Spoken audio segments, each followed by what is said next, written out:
what's happened here. Okay, back in the 80s, 1980s, the Department of Justice proposed legislation to fight terrorism.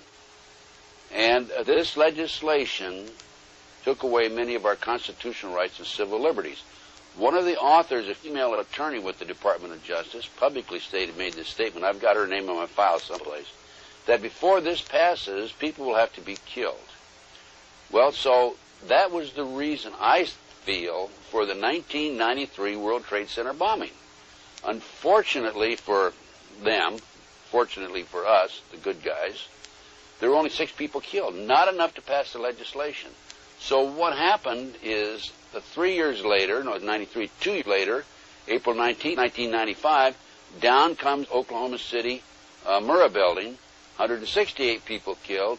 1 year later, the anti-terrorism legislation that takes away many of our constitutional rights and civil liberties is passed.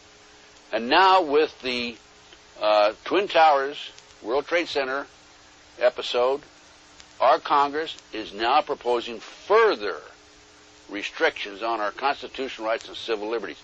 These explosions, these terrorist acts, were an excuse to pass anti-terrorism legislation. And then to implement it. And then to yes. And this is what's happening in the world today. And that's why our intelligence people are not only knew about it in advance, but probably involved. There's no question. You cannot possibly have an operation of this magnitude without our people knowing about it. Now,